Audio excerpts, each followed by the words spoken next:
of 2020, the first lockdown, clap for carers, we're all in it together. The truth is, we weren't. Because while most people in this country were looking out for their neighbours, government ministers were looking out for their donors and contacts. Soon after Boris Johnson reluctantly agreed to the first lockdown, the government created a secret back channel that helped friends of the Conservative Party and other politically connected suppliers make millions of pounds out of PPE contracts.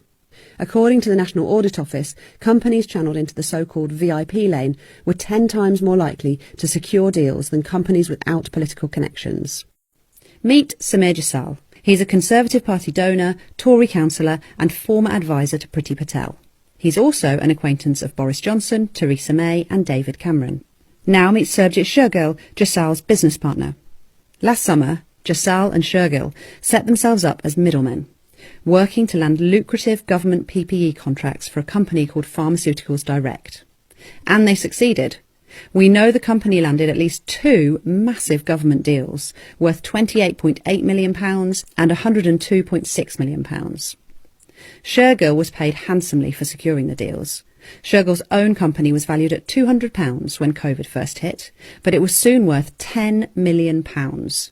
And another company he owned invoiced Pharmaceuticals Direct £20 million for unspecified services.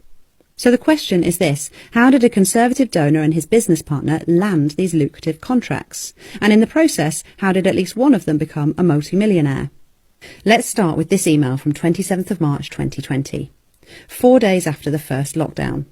Shergill is writing to one of Boris Johnson's closest aides, controversial Downing Street advisor Munira Mirza. Samir Jasal is copied in.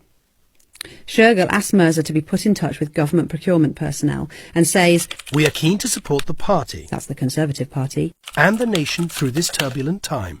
3 days later, Shergill writes to Mirza, again copying in Samir Jasal, saying, "I really appreciate the assistance you have provided thus far, because I can see you have gone above and beyond for us in this situation." 3 days after that, he writes again to Mirza, saying, "I just wanted to personally thank you for taking the time to speak to me over the past few days, and ensure my emails were forwarded to the appropriate personnel."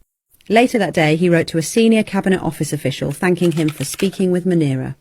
There are then a series of emails, which we have copies of, between Shergill and Priti Patel, with Shergill writing to the Home Secretary to say, quote, "As a result of your intervention, we are now in discussions to offer face masks."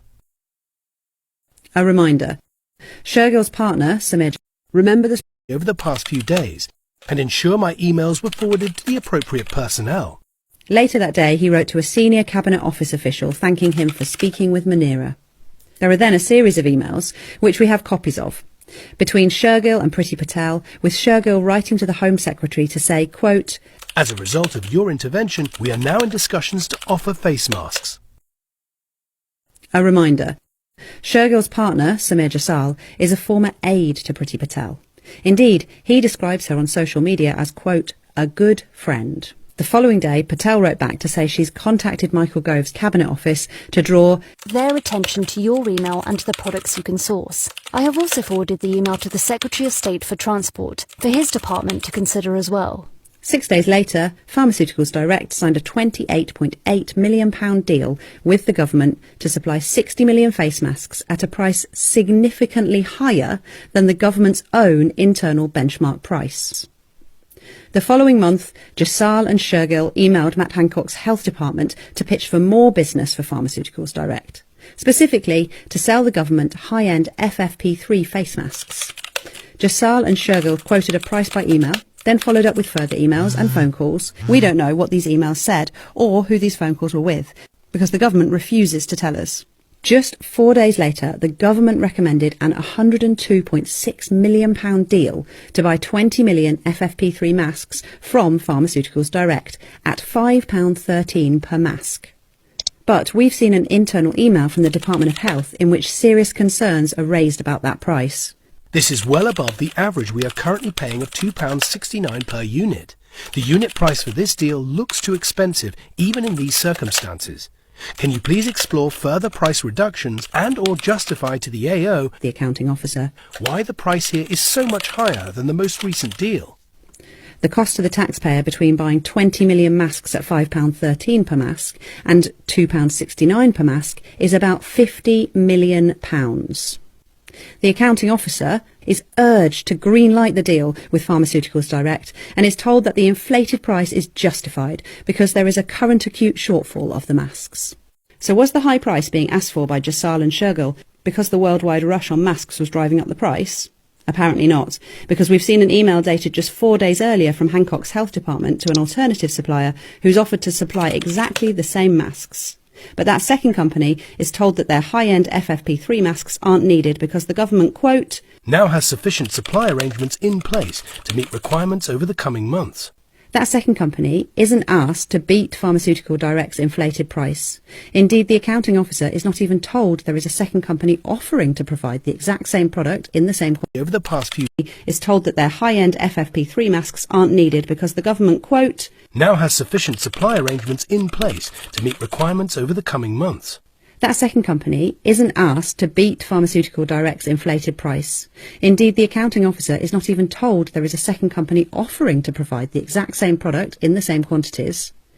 Cheaper masks were potentially available, but for some reason, the government didn't explore that option and instead went for the ones being sold by a friend of Priti Patel.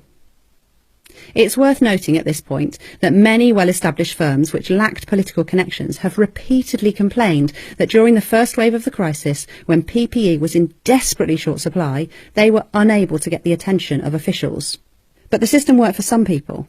Good Law Project has evidence that Subjit Shergill charged Pharmaceuticals Direct £16.37 million plus VAT for his services as a middleman between the company and the government. So why did Priti Patel, Matt Hancock and Downing Street aide Munira Mirza bend over backwards to support Jasal and Shergill? Why were civil servants overruled when they raised concerns over the prices being charged? Why was the existence of a rival company offering to supply the same products in the same quantities ignored? The country deserves answers.